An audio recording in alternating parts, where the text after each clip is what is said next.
Welcome to The Explainer. I am so thrilled you're joining us today because we're tackling a genuinely fascinating subject. We are looking at how completely invisible forces in our everyday environment are actively shaping our most ingrained habits, our physical reactions, and even our daily emotions. We're going to decode the mechanics of learning through the lens of classical conditioning. So if you've ever felt like some of your reactions are just running on autopilot, well, you're about to find out exactly why.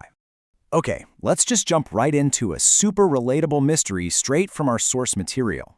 Think about this for a second. Why does a completely normal day of the week, like Friday, trigger actual, genuine happiness? I mean, the day itself isn't biologically rewarding, right? But you feel that rush of relief anyway. Well, as we'll see, it's all about association. Friday has become deeply linked with payday and the freedom that paycheck brings. It's not magic at all. It's a learned response. To figure out exactly how our brains form these kinds of associations, we are going to follow a pretty straightforward roadmap: Pavlov's accidental discovery, the mechanics of conditioning, extinction and recovery, generalization and discrimination, and finally, higher-order conditioning. Section 1. Pavlov's accidental discovery. Let's head back to the early 20th century to meet Russian physiologist Ivan Pavlov and, of course, his very famous dogs. Now, what's kind of crazy here is that Pavlov wasn't actually trying to study psychology or learning at all. He was strictly a digestion guy. He had this incredibly intricate setup built for the sole purpose of measuring dog saliva. But while doing this, he noticed something weird. The dogs started salivating the moment the lab technicians walked into the room, long before any food was actually in sight. They had learned to associate the arrival of the techs with getting fed. And honestly, this accidental observation completely sparked the behaviorist movement in psychology, where folks like John Watson started arguing that pretty much all human psychology could be boiled down to these exact stimulus and response patterns. Section 2. Mechanics of conditioning. So how does this associative learning, what we call classical conditioning, actually work under the hood? Let's break it down into the core pieces. We'll start at the very beginning, before any learning has happened. Imagine you ring a bell in front of a dog. At this point, that bell is just a neutral stimulus, or NS.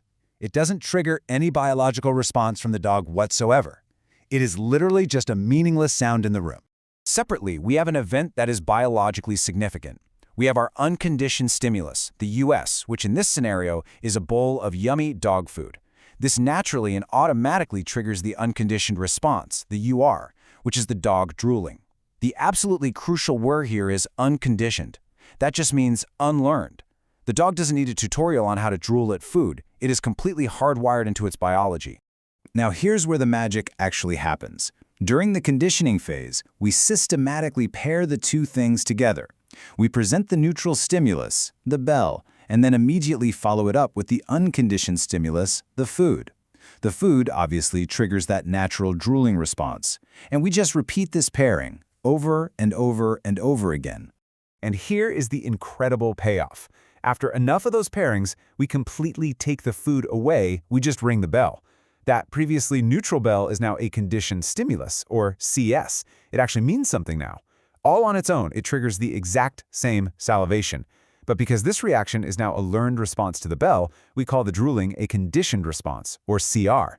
The biological action is exactly the same, but the trigger has totally transformed. Let's take a quick breather and officially name this pairing process we just went through. Scientists refer to this initial stage of learning as acquisition.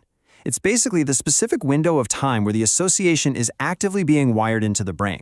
When you look at how learning progresses over time, you see the strength of the conditioned response, like the actual amount of drool, climbing steadily. But there is a super important rule if you want this to work. Timing is everything. For that association to truly lock in, the bell needs to happen about a half second before the food shows up.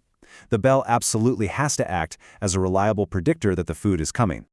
But, learning doesn't just climb upward forever. Eventually, it hits what researchers call an asymptote.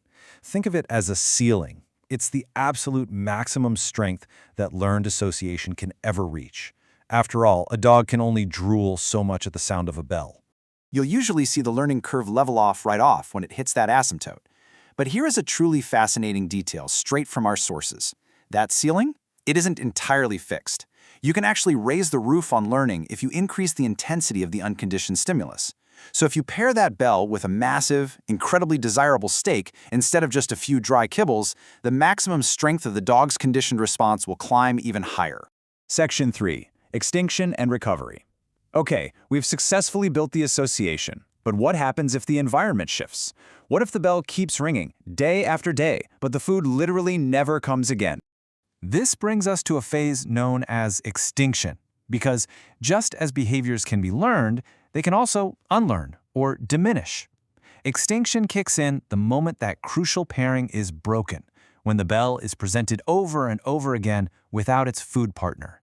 Once extinction starts, you see this incredibly steep drop-off in the response. As the bell rings all by itself, the dog eventually figures out that it's no longer a reliable predictor of a meal.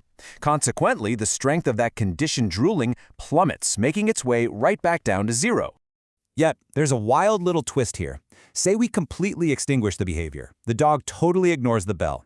Then, we give the dog a break, a long rest period where nothing happens at all. If we bring the dog back later and just ring the bell once, we frequently see something called spontaneous recovery.